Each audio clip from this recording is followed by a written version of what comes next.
A 63-year-old postmenopausal woman with stage 2A, T2, N0, M0, grade 2, ER-positive, PR-positive, HER2-negative, invasive ductal carcinoma underwent lumpectomy and radiation.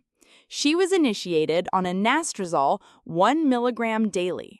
6 months later, she reports debilitating joint pain and stiffness affecting her daily activities, unresponsive to regular NSAID use. Anastrozole is considered a suboptimal initial choice for adjuvant endocrine therapy in this postmenopausal patient. Answer: false. Aromatase inhibitors, including anastrozole, are genuinely preferred over tamoxifen as initial adjuvant endocrine therapy for most postmenopausal women with HR-positive breast cancer, due to improved outcomes demonstrated in clinical trials comparing these agents. The patient's symptoms are highly unusual, as musculoskeletal side effects affect only a small minority, less than 5%, of women on AIs.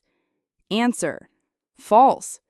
AI-associated musculoskeletal syndrome, including arthralgia and joint stiffness, is a common side effect, potentially severe in up to 1/3 of patients and leading to discontinuation in 10 to 20%.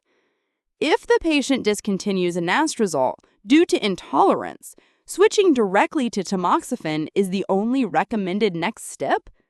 Answer: false. Before switching to tamoxifen, temporarily discontinuing the AI followed by initiating a different AI, example letrozole or exemestane, is a reasonable strategy, as nearly 40% may tolerate the alternate AI. Is initiating duloxetine a recognized management option for this patient's persistent AI-associated arthralgias after NSAIDs and exercise have failed? Answer: yes. Duloxetine demonstrated improvement in joint pain compared to placebo in the SWOG S102 trial for patients with AI-associated joint pain and is considered an appropriate option if initial measures prove insufficient. Should acupuncture be dismissed as a potential therapy due to lack of any supporting evidence in AI-associated musculoskeletal symptoms? Answer: no. While benefits observed in a randomized trial were numerically small, acupuncture did show statistically significant improvement over sham acupuncture or weightless control for joint symptoms and can be considered, especially for patients preferring non-pharmacological options. If this patient had pre-existing degenerative joint disease, would it exclude the possibility that her current symptoms are related to the anastrozole? Answer: no. A significant number of women who develop AIMMS have pre-existing musculoskeletal conditions, suggesting these conditions do not preclude AI contribution to symptoms. A 69-year-old postmenopausal woman completed 5 years of adjuvant tamoxifen for a stage 2B, T2N1, M0, grade 2, ER+, PR+, HER2-negative breast cancer diagnosed 5 years ago. She tolerated tamoxifen reasonably well, experiencing only mild hot flashes. She presents to discuss options for further risk reduction given her prior node-positive disease. For patients like this woman with node-positive disease, the risk of distant recurrence essentially disappears after completing 5 years of endocrine therapy. Answer: false. Observational data, including a large meta-analysis, show that the risk of distant recurrence for ER-positive breast cancer continues steadily for at least 20 years after diagnosis, particularly for those with node-positive disease. Continuing tamoxifen for an additional 5 years is not an effective strategy for reducing recurrence risk after an initial 5 years of tamoxifen. Answer: false.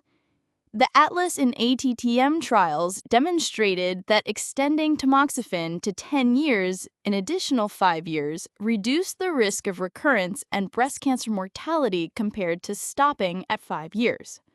Switching to an aromatase inhibitor like letrozole or exemestane for 5 years after completing 5 years of tamoxifen offers no proven benefit over stopping endocrine therapy.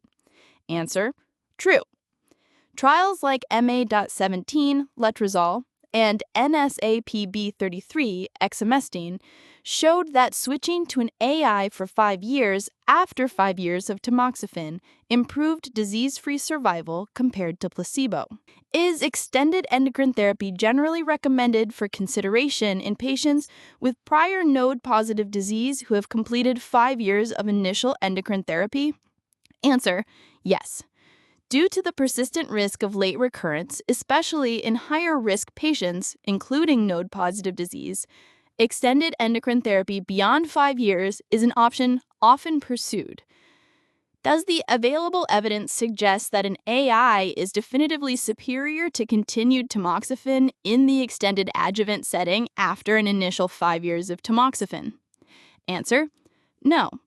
While cross-trial comparisons might suggest AIs could be slightly more effective, they have not been directly compared to tamoxifen in the extended setting after initial tamoxifen, and both strategies show benefit over stopping therapy. Should the breast cancer index be routinely used to determine if this patient requires extended endocrine therapy? Answer: no. While BCI may be considered selectively, particularly in lower-risk patients facing uncertainty, it is not routinely recommended for decision-making, especially in patients with clearly higher anatomic stage, like node-positive disease. What topic should we bite next? Comment below. Subscribe and hit the bell for instant updates. Explore our channel for more. Find more info at HemOncBytes.com. Stay current, stay curious.